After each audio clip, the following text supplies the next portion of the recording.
Nós necessitamos dele. Por que você está aqui nessa manhã? Por que que eu estou aqui nessa manhã? Quantas vezes nós saímos da nossa casa para vir para a igreja, queridos, sem entender o que vamos fazer na igreja? Esses dias Deus tem falado ao meu coração que o Senhor Jesus tem sido deixado no quartinho de bagunça, aquele quartinho de despejo. E Ele falava para mim que Ele não ocupa mais os lugares que Ele deveria ocupar. É engraçado, queridos, que Deus às vezes faz silêncio para a hora certa Ele falar. Sempre Deus me fala tanto acerca de qualquer culto, mas nessa manhã Ele não falava nada.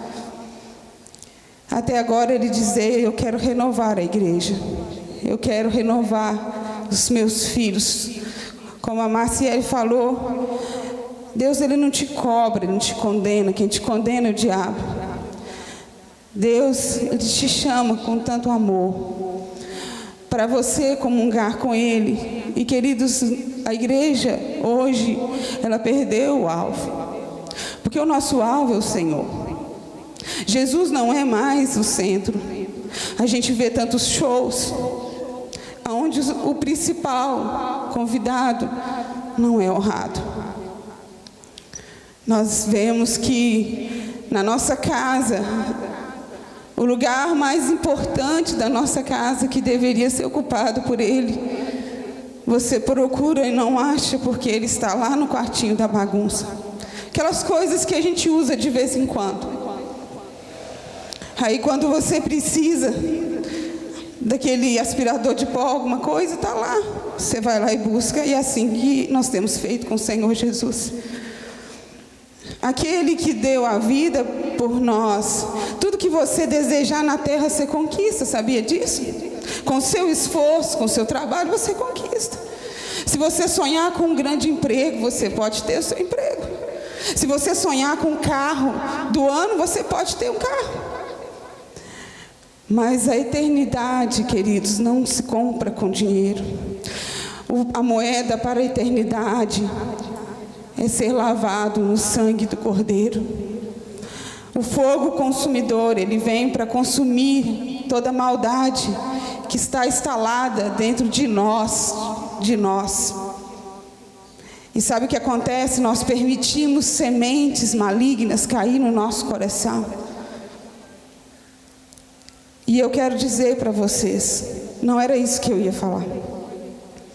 Mas ai de mim vir aqui e dizer o que eu acho interessante, o que eu gosto.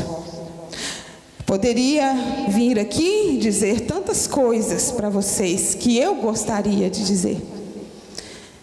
Mas eu temo ao meu Deus, porque eu não vim na terra para fazer a vontade de homens. Eu vim na terra para fazer a vontade dele. Porque um dia eu vou me apresentar diante do Senhor e eu vejo as pessoas fazendo coisas para agradar a homens. Querem ser conhecidas pelos homens. Nós precisamos ser conhecidos, queridos, é no céu. E também ser conhecido no inferno, porque tem muita gente que tem andado lado a lado, não tem incomodado o inferno. O diabo não mais se incomoda com a igreja evangélica, porque afinal de contas, a igreja se adapta aos valores e às vontades que as pessoas querem. E eu, queridos, olha, não quero fazer a minha vontade. Eu queria pregar uma palavra que eu preparei no meu coração. E essa noite, eu gostei para dormir. E Deus vinha ministrando uma palavra no meu coração. E eu falei: Deus, eu não quero ministrar essa palavra. Mas Deus, queridos, olha, aprove fazer a vontade dEle.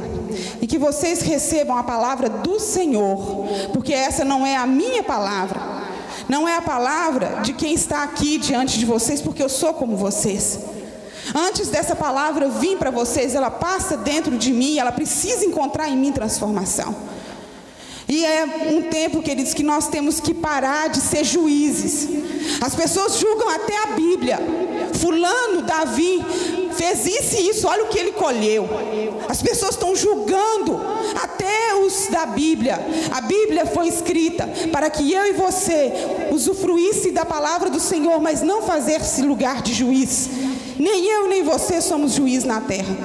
E nunca vamos ser, porque Deus não nos permite isso. Nem Jesus veio como juiz. A igreja está cheia de juízes. A igreja está cheia de juízes. Se você vê o teu irmão em alguma situação, ore por ele. Ore por ele. Abençoe a vida dele. Deseje que a vida dele seja transformada. Você quer ser transformado, você precisa desejar que as pessoas sejam transformadas. A gente precisa desejar, queridos, todos os dias, que a gente possa ser transformado a ponto de que a nossa vida reflita na vida de outras pessoas. Sairmos do lugar de centralismo e ir para um lugar de ação, oração, agir. Nós perdemos o foco. O nosso Senhor Jesus Cristo não ocupa mais o centro da nossa casa, nem da nossa vida, nem do nosso coração. Nós estamos distraídos, queridos, distraídos, porque o Senhor está próximo. Será que Ele vai nos encontrar prontos? Porque a palavra de Deus diz que se o pai de família soubesse, quando o ladrão viera, guardaria a tua casa. E antes disso servir para vocês, é o que eu tenho pedido a Deus todos os dias. Se o Senhor voltasse nesse exato momento, como estaria o nosso coração? Então, como as pessoas acham que alegria e felicidade está relacionada a muitas coisas terrenas, mas nada disso, queridos, olha, vai fazer sentido quando chegar a hora de nós encontrarmos com o Senhor. Amém? Aqui a gente fala assim, nossa, tá batendo. Me perdoe, queridos, se vocês acharem que eu estou batendo. Eu estou trazendo uma palavra de amor para o coração de vocês. De muito amor. Para que a gente possa mesmo, queridos, olha, não esperar que alguém faça algo por nós primeiro. Que a gente possa fazer algo para os outros.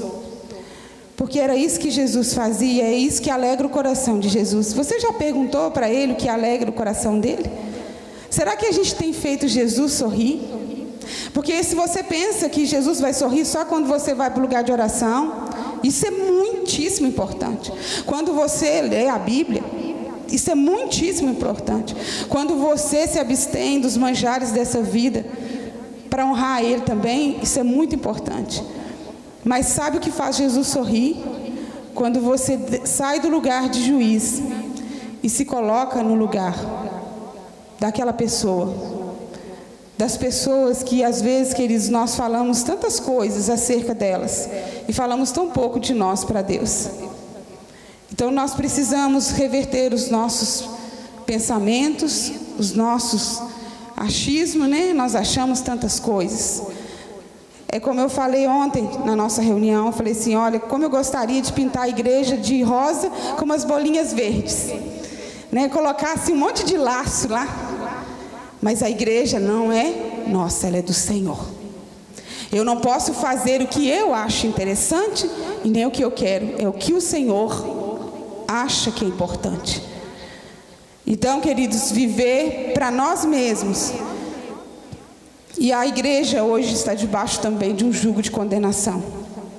E eu quero te falar, quem nos condena 24 horas é o nosso adversário. Deus, Ele te chama todos os dias para que você se renove. E Ele te convida, né? Abra a palavra em Mateus, porque essa que é importante, não é a minha, é a do Senhor. Mateus 22, versículo 1. Estão vivos aí, gente? Podia dar até um sorriso, né? Acho que todo mundo ficou assustado. Até eu fico. A gente precisa vigiar, queridos, como Jesus falou, orar e vigiar o tempo todo. Porque a gente não sabe quando nós vamos ser surpreendidos por Ele. quando o dia mau vai bater na nossa porta. Jó só pôde vencer tudo que ele venceu porque o coração dele era do Pai.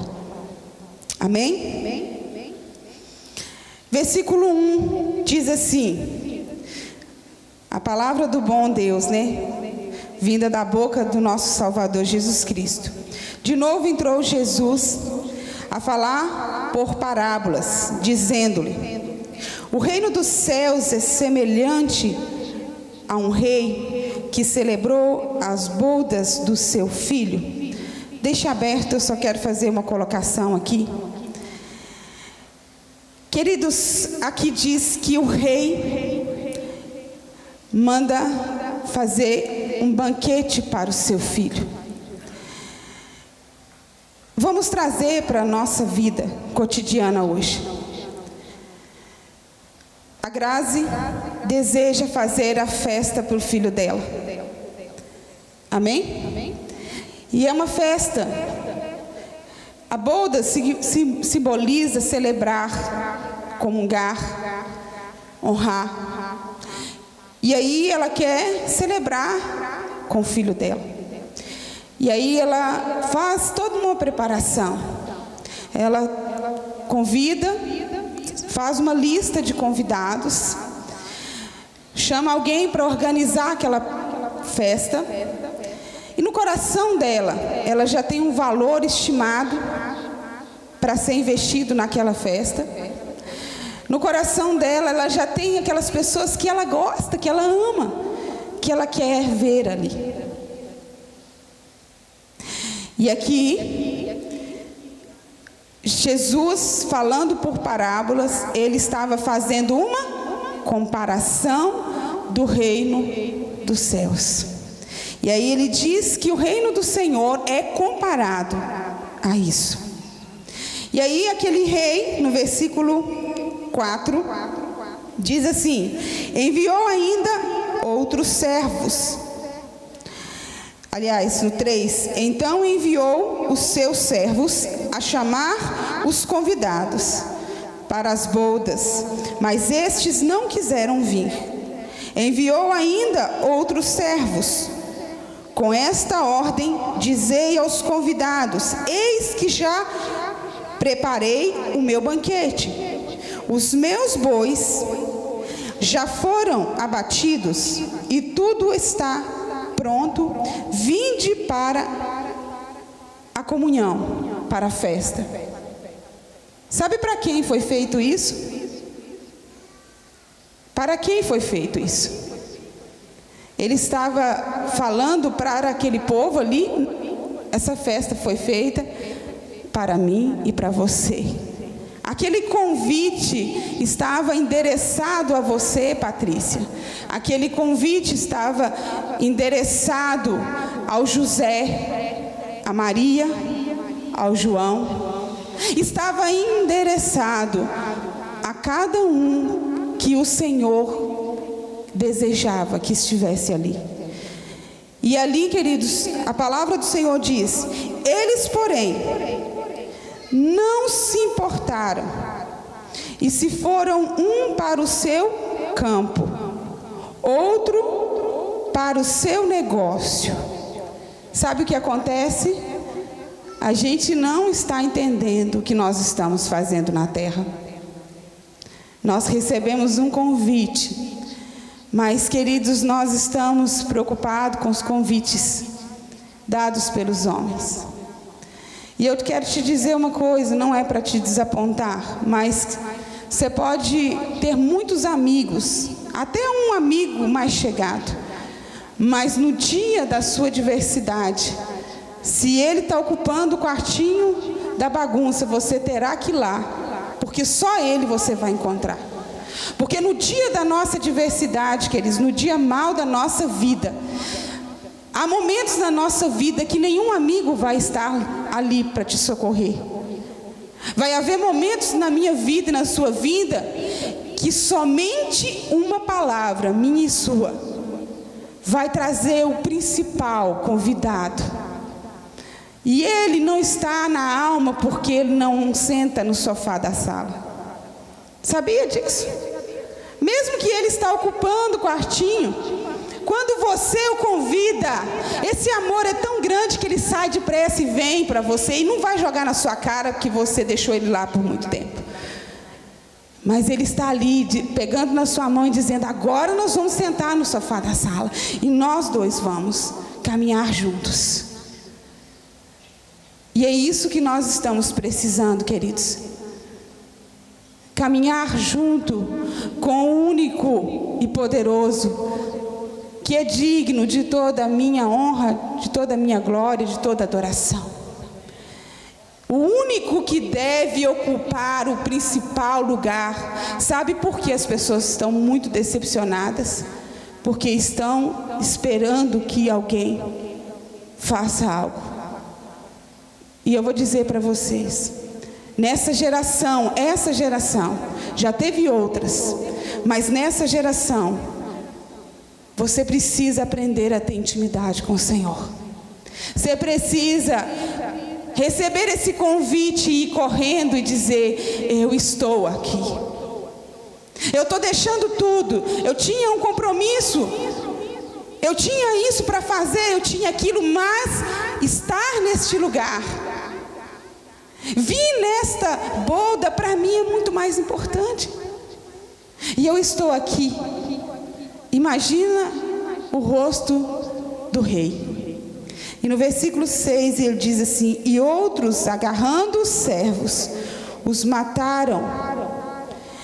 E o rei ficou então irado, enviando as suas tropas, exterminou aqueles assassinos e lhe indignou-se, lançando na cidade. Então disse aos seus servos: está pronta a festa, mas os convidados não eram dignos. E depois para as encruzilhadas, nos caminhos, convida para as bodas quantos vocês o encontrarem. Às vezes você se sente indigno de estar aqui, mas é você que ele escolheu convidar. Porque com certeza isso aqui poderia estar, querido, olha, sem lugar, de todo tipo de pessoa, de toda cor, de toda raça, de toda língua, de toda forma. Mas, queridos, nem todos vão ouvir os servos os convidar. Mas você precisa entender que você é um convidado de honra. E muitas vezes o diabo vai te dizer: mas você está aqui, você acabou de fazer isso e isso. Diga para ele: o meu rei me convidou, e aqui eu estou, e ele é que eu quero celebrar. Porque ele convida a gente, queridos, para uma festa que nenhum de nós seríamos dignos. E aí, ele diz assim, no versículo 10: e saindo aqueles servos pelas estradas, reuniram todos os encontraram maus e bons. E a sala do banquete ficou repleta de convidados. Entrando, porém, o rei para ver o que estava à mesa, notou ali um homem que não trazia vestes nupciais, não estava com traje de festa. E perguntou-lhe: amigo, como entrastes aqui sem vestes nupciais? E ele emudeceu. Então ordenou o rei aos serventes: amarrai-o de pés e mãos e lançai-o para fora nas trevas. Ali haverá choro e ranger de dentes, porque muitos são chamados, mas poucos os escolhidos. Havia ali que o sentimento dele não era que ele não era indigno. Ele não foi encontrado pelo sentimento que estava no coração dele. Ele foi encontrado pelo rei porque as suas vestes não condiziam. E eu quero dizer que Jesus, ele bateu de frente com os religiosos daquela época, com os fariseus, saduceus. E nesse tempo, queridos, tem muitos estão vestidos, muito bem trajados, muito bem equipados, muito bem instruídos na letra, com diplomas, nada errado contra isso. Mas quando o rei entrou, a primeira coisa que ele percebeu foi que aquelas vestes não condiziam. E sabe qual é a veste que ele vai ver e vai identificar a mim e a você? É aquela que foi lavada no sangue do Cordeiro.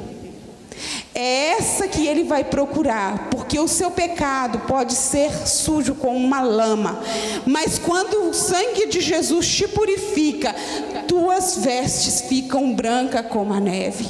Os seus acusadores já não mais te resistirá. E sabe o que acontece? Aqui diz que foram chamados os que eram excluídos. Cuidado se você acha que você é crente demais, que você já é muito importante. Cuidado, esse é o maior perigo. Porque nesse caminho de ser escolhido, podemos ficar enganados e distraídos.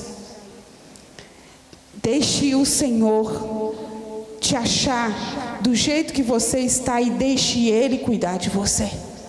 Agora, vamos lá em Lucas. Eu fiquei assim indagando.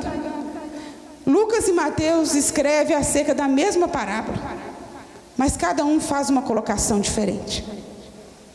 E aqui, a colocação de Lucas, no capítulo 14, versículo 16, vamos ver o que ele fala a respeito dessa bolda. Lucas, ele muda até a expressão, ele já não fala boldas, ele fala ceia. Quantos crentes interpretam a ceia errado? Se ele está com problema, se ele às vezes não está andando muito assim, no dia da ceia, nem na igreja ele vai. Queridos, é nesse dia que você tem que vir, nesse dia que você tem que estar aqui, porque a palavra de Deus diz que ela vai nos fortalecer na aliança com Ele. Ninguém pode dizer para você se você pode ou não fazer isso, mas é você e Deus. Mas uma coisa eu quero te dizer: quando você faz, ainda que você não se sinta digno, porque senão, querido, ninguém ia tomar ceia. Ninguém. Porque quando Jesus celebrou a ceia, o que acontece? Quem estava ali para cear com ele? Judas. Jesus já sabia que o traidor estava no meio dele. E ele não disse: Judas, você não pode. Então, queridos, olha, tira esse cárcere do inferno da sua mente, porque você está morrendo e se enfraquecendo, porque você está vivendo debaixo de um cárcere religioso. Você não está fazendo a sua aliança com o Senhor, porque o que vai te fortalecer para te tirar de onde você está é isso aqui, é você comungar com Jesus. Quando você comunga com o corpo, quando você comunga com o sangue, aquilo entra dentro de você, o seu espírito é fortalecido e a carne vai ser mortificada. E você vai se tornar muito mais forte em Deus, porque nenhuma força há em nós. E aí Lucas diz assim: ora, ouvindo tais palavras, em todos que estavam com ele à mesa, disse-lhe: bem-aventurado aquele que comer pão no reino de Deus. Ali, porém, respondeu certo homem, deu uma grande festa, uma ceia, convidou muitos. A hora da ceia, enviou seus servos para avisar aos convidados: vinde, porque tudo já está preparado. Não obstante, todas a uma começaram a excusar-se, rejeitar-se. Disse o primeiro: comprei um campo e preciso ir vê-lo. Rogo-te que me dê por dispensado. A palavra diz excusado, mas é dispensa. Outro diz: comprei uma junta de bois e vou experimentá-lo. Rogo-te que me tenha por também dispensado. O outro diz: casei-me e por isso não posso ir. Voltando o servo, tudo contou ao seu senhor. Então, irado, o dono da casa disse ao seu servo: sai depressa para as ruas e becos e cidades, e trazei aqui os pobres, os aleijados, os cegos e os coxos. Depois lhe disse o servo: Senhor, feito isto como mandaste, ainda há lugar? Respondeu-lhe o Senhor: sai pelos caminhos, atalhos, abrigos e todos os lugares, para que fique cheia a minha casa, porque vos declaro que nenhum destes homens que foram convidados provará desta ceia. Veja bem o que é mais interessante aqui. Quando o Lindomar abriu o culto, eu vi assim, Deus testificando, quando ele falou daquele lugar da misericórdia. Quem estava naquele lugar da misericórdia? Os coxos, os aleijados. Aqui, o que o Senhor fez? Porque esse rei é o Senhor. Jesus, ele fala assim: não vim para os sãos, mas sim para os doentes. Eu não vim para aquele que é bom, aquele que é perfeito. Eu vim para aqueles que precisam de cura. E a casa de misericórdia precisa estar cheia, mas a igreja não está pronta para receber os coxos e os aleijados. Existe uma legislação que manda fazer com que as igrejas, os lugares públicos, sejam acolhedores, tenham lugar para os deficientes, só no papel, porque dentro não estão preparados para receber. A gente tem que pedir misericórdia para que as pessoas acolham. Não falo isso, queridos, para poder chamar atenção e nem sensibilizar ninguém. Mas quinta-feira eu e o Heleno voltava do culto glorificando ao Senhor. Sabe por quê? Porque nós tivemos ali duas meninas que elas são do abrigo e elas pediram que elas queriam demais ir no culto. E eu não havia olhado o telefone antes de sair, e a assistente social tinha me mandado uma mensagem e eu não vi. Mas ela fez um ofício, e quando nós passamos, as meninas foram com a gente. E a gente vê, queridos, que elas sentam, e a gente tem que pedir, pelo amor de Deus, alguém vai lá, acolhe, abraça.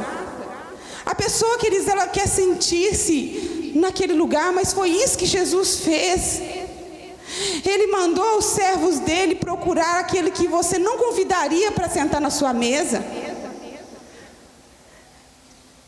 Às vezes a gente quer ir para aquelas casas, para aqueles lugares.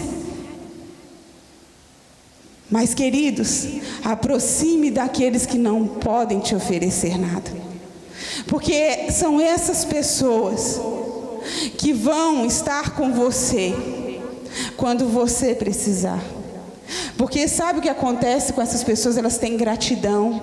Elas estão acostumadas a ter tão pouco. Se você der isso para elas, elas se alegram.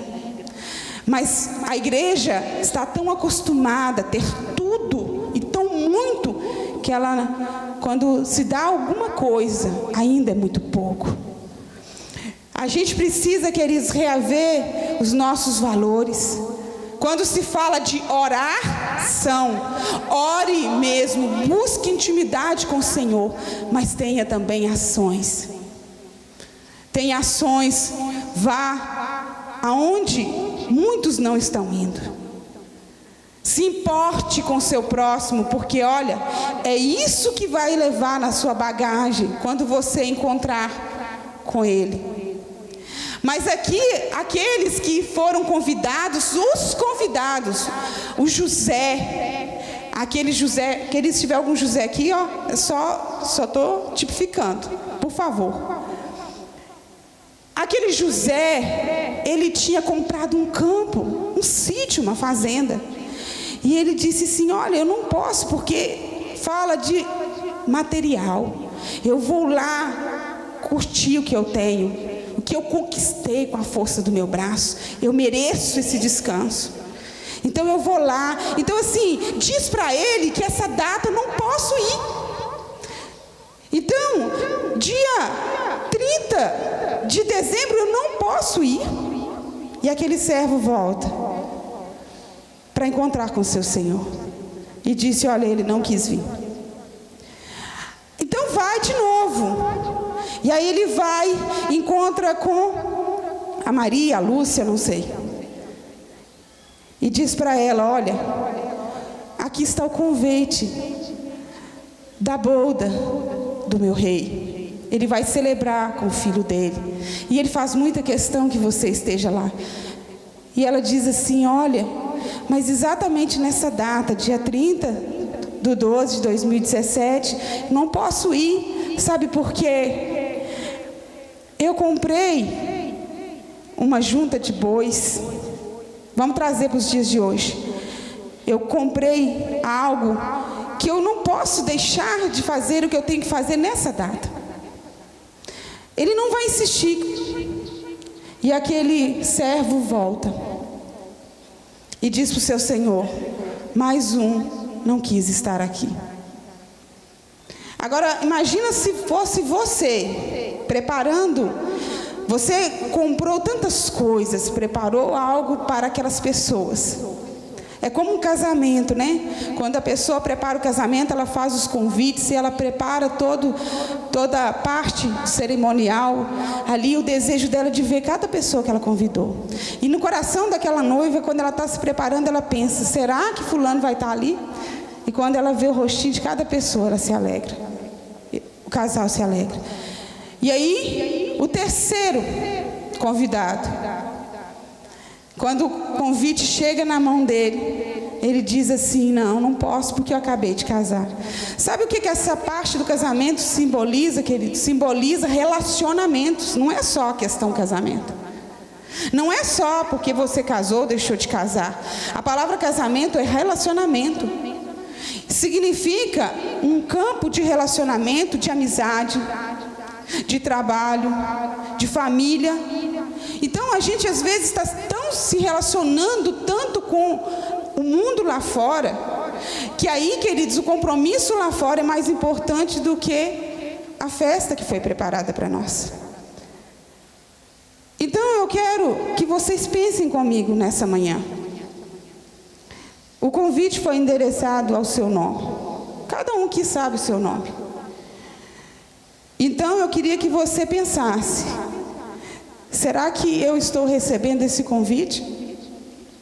Será que esse convite que veio na minha direção, eu vou pegá-lo na mão e vou dizer para aquele servo: diga ao seu Senhor que eu vou para a festa do seu filho.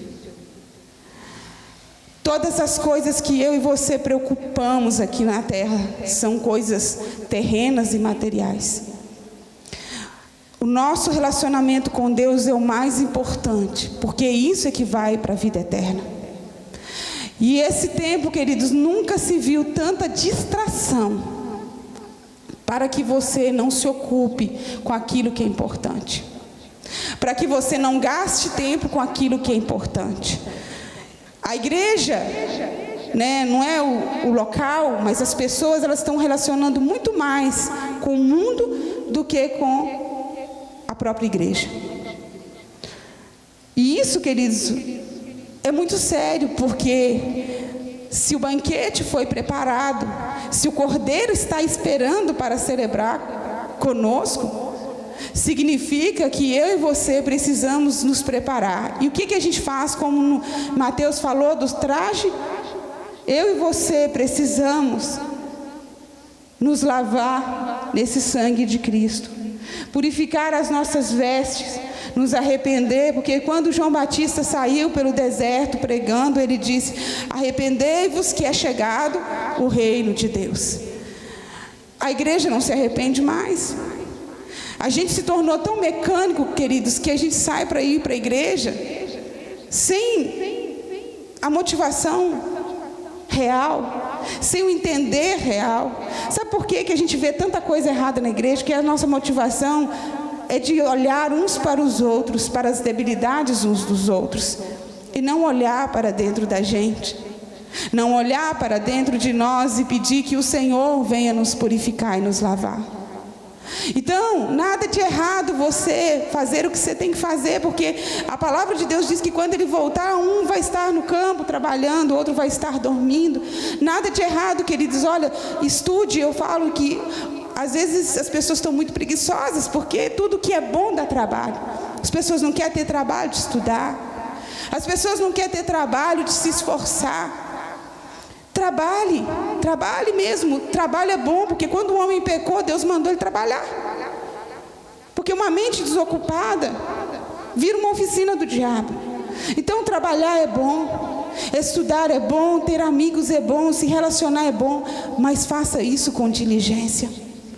Faça isso que quando o teu Senhor te convidar, você levante a sua mão e lembre-se de uma coisa: essa festa eu não posso faltar.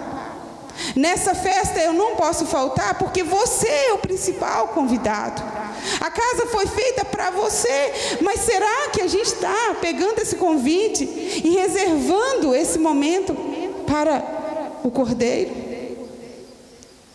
E eu fico pensando, queridos, que quando a gente se põe na condição, trazendo para nós, você imagina agora, eu usei o exemplo da Grazi, mas se você pensar, você quer celebrar algo, você quer comungar com seus amigos, e quando você os convida, e de repente você olha ali naquele ambiente, quando você chega, você vê uma pessoa, e aí você fala: meu Deus, mas eu comprei tanta coisa, eu comprei tanta carne, tanta coisa para celebrar com meu amigo, e só veio um.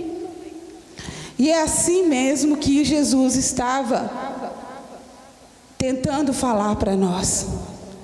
O reino dos céus é comparado a um homem, um rei, o Todo-Poderoso que criou os céus e a terra, que ele enviou o seu filho, e esse filho foi rejeitado, foi morto, mas ele ressuscitou em glória, e ele aguarda para essa grande festa que foi preparada para mim e para você. E esse é o convite, que talvez você pense que você vai conquistar tanta coisa na terra, mas o convite principal, a entrada para essa festa, não é o que você conquistou na terra que vai te fazer entrar lá.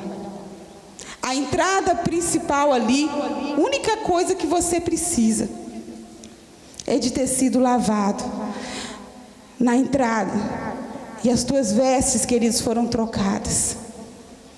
E é isso que o Senhor nos chama nesse tempo, para a gente, queridos. Olha, nós estamos no final do ano, esse ano passou no estalar de dedos.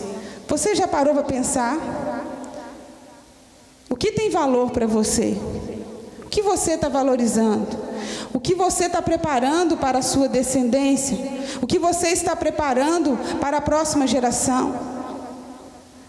Porque a gente sabe, queridos, que as coisas talvez não vão mudar, mas eu e você podemos fazer a diferença. Você, onde você está, você pode fazer a diferença. Você pode ser boca de Deus para os outros. Se alguém está reclamando na fila do banco, você pode não reclamar. Se alguém fala assim, está difícil, você pode falar: olha, pode até estar difícil, mas com Deus tudo fica mais fácil.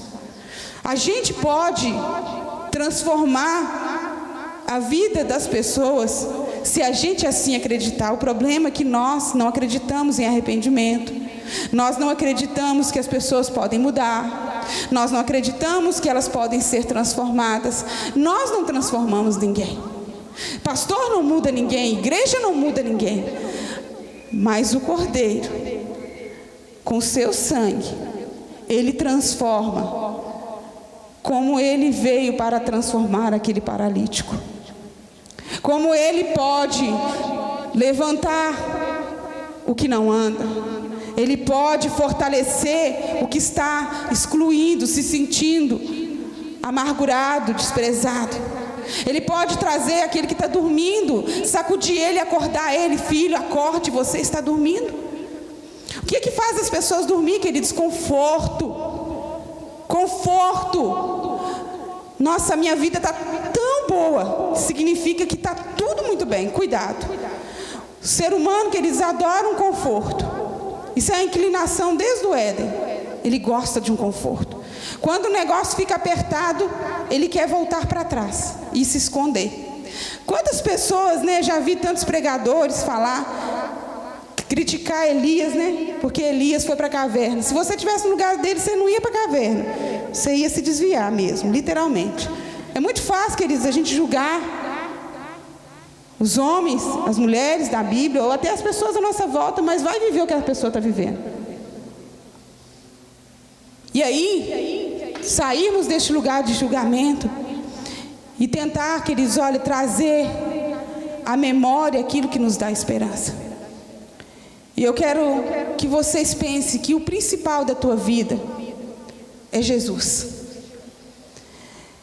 E que se você tem dúvida que Ele está ocupando o centro do seu coração, peça a Ele para te ajudar.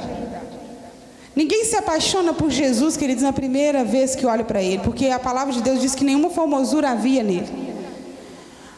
Mas quando você vai pedindo a Ele, buscando a Ele, Ele vai te ajudando você a se tornar uma pessoa mais próxima dEle, mais parecida com Ele, fala mais com Ele, fala mais a linguagem dEle. Só que sabe o que acontece? Que hoje nós falamos tanto de outras coisas e não dEle. Por isso a nossa linguagem está sendo mudada. Então nessa manhã eu queria que você pensasse nisso. Você recebe esse convite? Ou você, ou eu, vamos dizer, olha, dai-nos como dispensado. Pai não vai salvar filho. Marido não vai salvar esposa. E nem esposa salvar o marido. Cada um de nós prestaremos conta ao Senhor das nossas vidas pessoais. Ninguém é culpado da nossa vida, queridos. Ninguém é culpado de alguma coisa que não deu certo em nós. Nós somos responsáveis pelos nossos atos. Nós somos responsáveis por aquilo que fazemos, por aquilo que deixamos de fazer. Pare de ficar achando uma resposta, um porquê. Pare de achar um culpado por alguma coisa.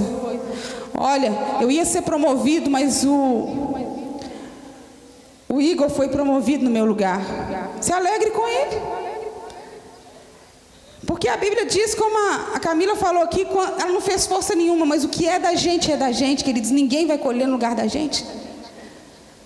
E às vezes o que não dá certo, a culpa é do fulano, a culpa é do ciclano, a culpa é disso, culpa de ninguém, é nossa culpa. Vamos buscar a responsabilidade para a gente se tornar melhor, para a gente fazer deste lugar um lugar que acolhe as pessoas, que ama as pessoas, que não tem preferência, que as pessoas para você não vai valer o carro que ela tem, que não é a casa que ela tem, a profissão que ela tem. O que ela é que para você vai fazer diferença. Porque para o Senhor, você imagina no dia da grande festa, aqueles que se achavam, mas aquele que não achava nada, vai estar sentado nas primeiras cadeiras.